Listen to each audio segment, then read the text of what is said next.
মানুষের সঙ্গে কিভাবে আপনার পেশ হয়েছেন, কিভাবে আপনার ইসলামের প্রচার প্রসার করেছেন, নবী সাল্লাল্লাহু তাআলা আলাইহি ওয়াসাল্লামের স্ত্রীগণ কিভাবে পরিচালিত হয়েছেন, এইভাবে আপনাকে আমাকে পরিচালিত হতে হবে। এরই নাম হচ্ছে জীবনে জালসা। মনে মনে ভাবছি মানে বিশাল বড় বড় আপনার টান দিচ্ছে হযরতে মা আমিনা আর হালিমা টান দিচ্ছে, আর মনে মনে সুবহানাল্লাহ আল্লাহ সামাদ বলতে খুব মজা লাগছে, মানে শুনতে খুব মজা লাগছে। আর এটা বোধনায় করতে শুধু শুনলে হবে না, শোনার সঙ্গে সঙ্গে ভাবতে হবে যে নবী আকরাম সাল্লাল্লাহু তাআলা আলাইহি ওয়াসাল্লাম নিজের কিভাবে জীবন যাপন করেছেন, এই রকম জীবন যাপন আমাকে করতে হবে। নবী সাল্লাল্লাহু তাআলা আলাইহি ওয়াসাল্লামকে আপনারও আমার জন্য উদাহরণ করে পৃথিবীতে আমার আল্লাহ পাক রব্বুল আলামিন পাঠিয়েছেন। মুসলমান একজন মানুষকে কিভাবে জীবন যাপন করতে হবে তার দৃষ্টান্ত উদাহরণ দেওয়ার জন্য আপনাকে আপনারা আমার নবীকে পৃথিবীতে পাঠানো হয়েছে। মা বোনেরা নিজেকে কিভাবে রাসূলুল্লাহ সাল্লাল্লাহু আলাইহি ওয়াসাল্লামের স্ত্রীগণ তেনার আম্মি জান জীবন যাপন করেছে সেটা জানার জন্য আপনাকে ভালোভাবে শুনতে হবে। এই দেখেন বক্তা আসছে, জোরে সুরে না লাগে নারায়ে তাকবীর, আল্লাহু আকবার, নারায়ে রিসালাত, মাসলাকে আলা, নিজেকে সেইভাবে যেভাবে নবী সাল্লাল্লাহু আলাইহি ওয়াসাল্লাম পরিচালিত হয়েছেন সেইভাবে আপনাকে আমাকে পরিচালিত হতে হবে।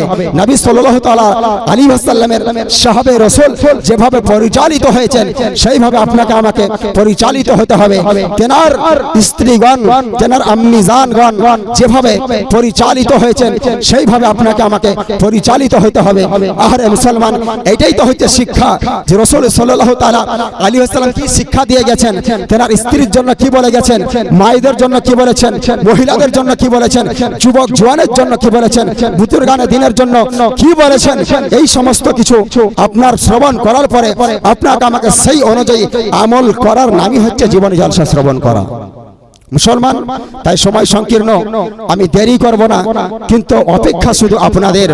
আপনারা সেই সন্ধ্যা থেকে আপনাদেরকে আহ্বান করছি, বলতে বলতে আপনার 9টা বেজে গেল, কিন্তু এখনো পর্যন্ত আপনারা অনেকে আসেননি। অথচ আমি জানি রাত্রি 9টা বাজলে মা ও বোনেদের অনেকের কাজ থাকে না, আপনার তারা মোবাইল নিয়ে সিরিয়াল নিয়ে ব্যস্ত হয়ে থাকে।